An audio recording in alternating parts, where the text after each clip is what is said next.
Welcome back students आज की video lecture में हम डिस्कस करेंगे general characteristic feature of animal kingdom. Animal kingdom के मुख्तलिफ कैरेक्टरिस्टिक फीचर्स हैं।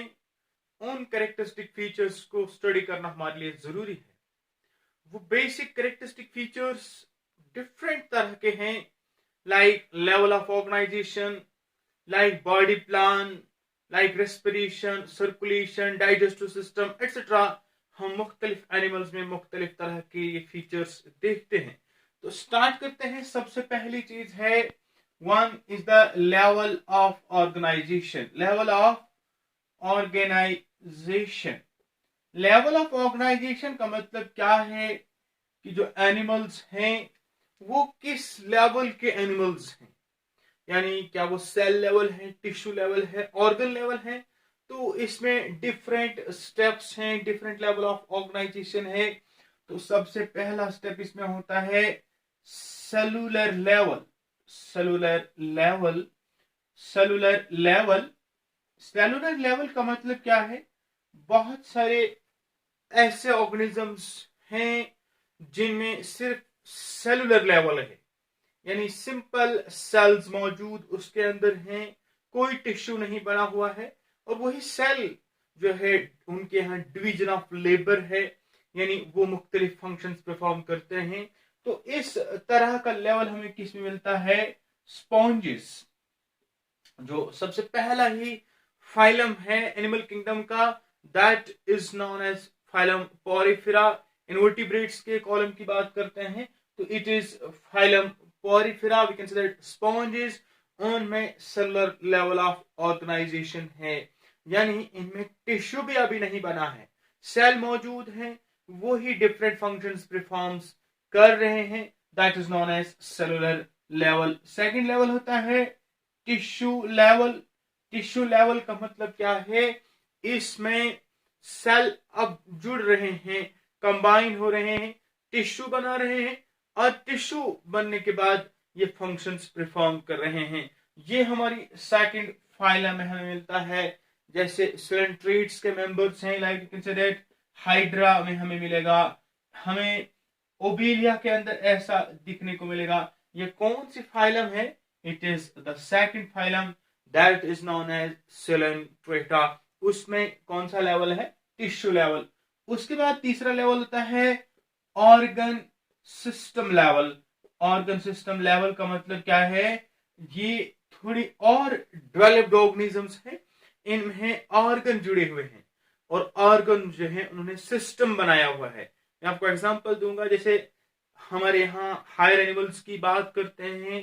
Higher animals like human being हैं, लाइक बर्ड्स हैं, लाइक बाकी एनिमल्स जो हैं मौजूद हैं, उनके यहाँ कौन सा लेवल है? Organ system level of organisation. इसका मतलब क्या है?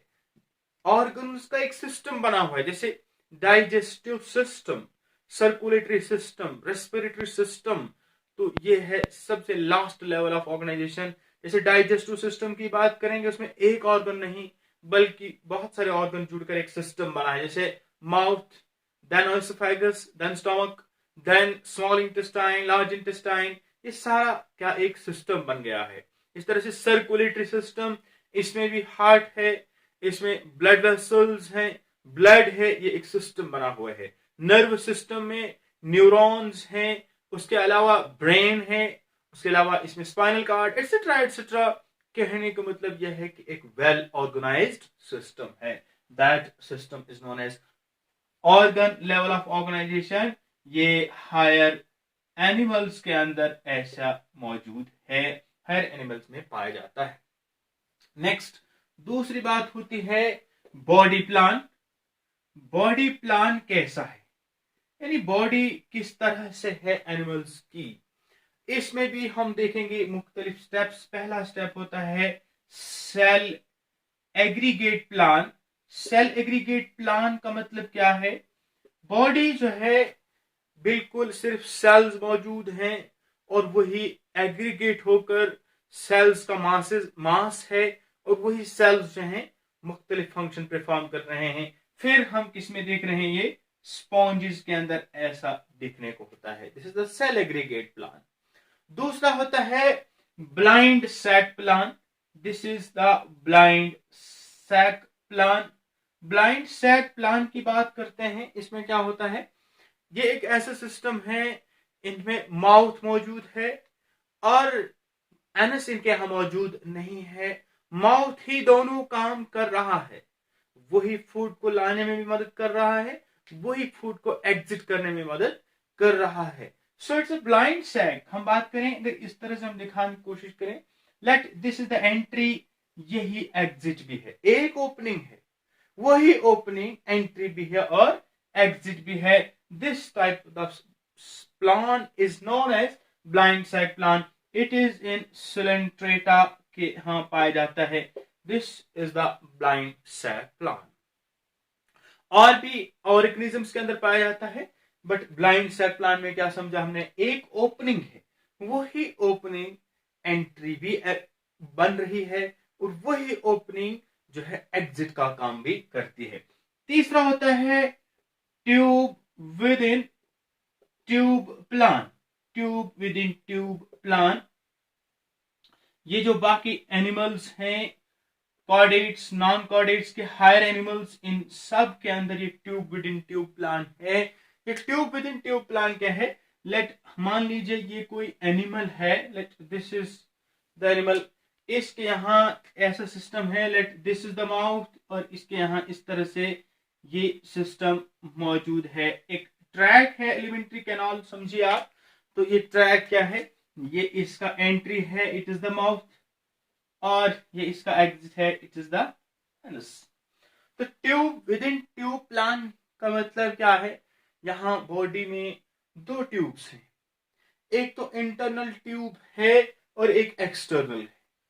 इंटरनल ट्यूब जो है उसकी लाइनिंग क्या है, उसकी लाइनिंग में डाइजेस्टिव ट्रैक है और इसका काम क्या है, ये फूड को डाइजेशन एब्जॉर्प्शन में हेल्प करता है। We can say that internal tube जो है, ये ट्यूब जो है ये एक डाइजेस्टिव ट्रैक का काम करता है। और एक्सटर्नल ट्यूब में क्या चीज है, बॉडी की एक्सटर्नल कवरिंग, ये प्रोटेक्टिव फंक्शन में है। यानी इसमें क्या है, ये हमारी स्किन है, हॉर्न्स होते हैं, फीदर होते हैं, हेयर्स होते हैं, ये एक्सटर्नल कवरिंग के अंदर इंक्लूड होता है। Tube within tube plan जो है, tube within tube plan दो तरह का होता है, एक होता है प्रोटोस्टोमस, एक होता है deuterostomes. Tube within tube plan दो तरह का है, one is protostomes and other is deuterostomes. Protostomes में क्या है, mouth develops from the blastopore of embryo and anus develops from the opposite side, ये हमारे यहाँ ये जो नॉन कॉर्डेट्स हैं, जिनको हम इनवर्टिब्रेट्स कहते हैं, एनालिड्स हैं, मोलस्क्स हैं, उसके अलावा बाकी ऑर्गेनिजम्स इसके अंदर इंक्लूड होते हैं प्रोटोस्टोमस के अंदर। प्रोटोस्टोमस में हमने क्या समझा, इसमें अर्ली एम्ब्रियोनिक स्टेज में क्या होगा, जो ब्लास्टोपोर होगा उससे क्या डेवलप होगा, माउथ डेवलप होगा और anus develops from opposite side. और डिटिरोस्टोमस में क्या है, इसमें बिल्कुल जस्ट अपोजिट है, उसमें क्या होगा, एनस जो है इसमें वो डेवलप होगा कहां से, फ्रॉम द ब्लास्टोपोर। और ये हमारे यहाँ हायर एनिमल्स में पाया जाता है, ये प्रेजेंट होता है कॉर्डेट्स के अंदर, कॉर्डेट्स, हेमिकॉर्डेट्स, हेमिकॉर्डेट्स एटसेट्रा के यहाँ मौजूद होता है। This is tube within tube plan and body plan की बात हम कर रहे थे। नेक्स्ट कैरेक्टरिस्टिक फीचर होता है रेस्पिरेशन। नेक्स्ट कैरेक्टरिस्टिक फीचर है रेस्पिरेशन। तो एनिमल्स जो है, मुख्तलिफ एनिमल मुख्तलिफ तरीके से रेस्पिरेशन करते हैं। जो बिल्कुल लोअर ऑर्गेनिजम्स हैं, लाइक इन्हीं स्पॉन्जेस की बात करें, पॉलीफेरा की बात करें या सिलेंट्रेट्स की बात करें, इनमें कोई रेस्पिरेटरी सिस्टम नहीं है, कोई रेस्पिरेटरी ऑर्गन मौजूद नहीं है। तो उनमें कैसी रेस्पिरेशन है? उस रेस्पिरेशन को कहते हैं बॉडी सरफेस रेस्पिरेशन, यानी जर्नल बॉडी से रेस्पिरेशन हो रही है। इसमें हमारे पास कौन से हैं? स्पॉन्जेस हैं, सिलेंट्रेट्स हैं, इसके अंदर ये इंक्लूड होते हैं। थोड़ा इससे आगे बढ़ते हैं तो कुछ ऐसे ऑर्गेनिजम्स हैं दुनिया के अंदर जिन्होंने मुख्तलिफ तरह के रेस्पिरेटरी ऑर्गन्स बनाए हुए हैं। आपने सुना होगा फिशेस के यहाँ, उनमें रेस्पिरेशन किससे होती है? गिल्स के जरिए से रेस्पिरेशन होती है, और उस रेस्पिरेशन को कहते हैं branchial respiration. That respiration is known as branchial respiration. और ये किन के अंदर होती है? फिश के अंदर ऐसा होता है। और हम जो है, हमारे यहाँ भी रेस्पिरेटरी ऑर्गन मौजूद है। हमारे यहाँ रेस्पिरेटरी ऑर्गन्स क्या है? लंग्स हैं। तो लंग्स के जरिए से जो रेस्पिरेशन होते हैं that is known as pulmonary respiration. Pulmonary respiration जो है ह्यूमन बीइंग में है, फ्रॉग के अंदर ऐसा मौजूद है, और भी कुछ ऐसे ऑर्गेनिजम्स हैं जिनके अंदर लंग्स के जरिए से रेस्पिरेशन होती है।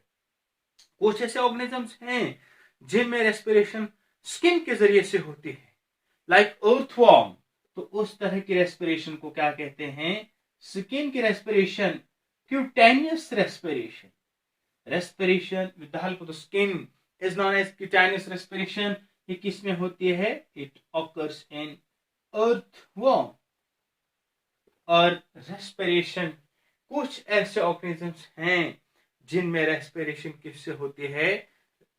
With the help of the trachea. Small pore like structures body के अंदर मौजूद हैं और उसके जरिए से रेस्पिरेशन होती है, जैसे इंसेक्ट्स के अंदर होती है। तो ट्रैकिया के जरिए से इन कौन सी रेस्पिरेशन है? उस रेस्पिरेशन को ट्रैकियल रेस्पिरेशन कहते हैं। और एक इनमें मौजूद है, इंसेक्ट्स में मौजूद है। इनमें क्या है? बॉडी के ऊपर छोटे छोटे होल्स होंगे, और उन होल्स को अगर हम अंदर से देखेंगे एक नेटवर्क बना हुआ होगा। वो नेटवर्क जो है गैसेस एक्सचेंज में हेल्प करता है। और एक और तरह का नाम हमारे सामने आएगा, सिक्स्थ नाम, दैट इज बक्कोफेरिंजियल रेस्पिरेशन। बक्कोफेरिंजियल रेस्पिरेशन किस में होती है? फ्रॉग में होती है। इसका मतलब क्या है? That respiration which is with the help of the buccal cavity, that respiration is known as buccopharyngeal respiration. Respiration different तरह से organisms करते हैं। One is body surface respiration, ciliated sponges, gills के जरिए से branchial respiration, fishes है, frogs हैं, lungs के जरिए से pulmonary respiration, इसमें human being, frog भी मौजूद है, कुछ fishes भी मौजूद हैं। उसके अलावा स्किन के जरिए से that is known as cutaneous respiration, it's in earthworm, it's also in the frog. उसके अलावा tracheal respiration, it is with the help of the trachea, these are the small pore like structures on the surface of the body, that is within the insects. And buccopharyngeal respiration is that type of respiration which occurs in the frog. This is all about this video lecture. In the next video we'll again discuss about the general characteristic features. बहुत सारे characteristic features अभी हमने discuss करने हैं। तब तक stay tuned, watch the videos, like the videos and share the videos.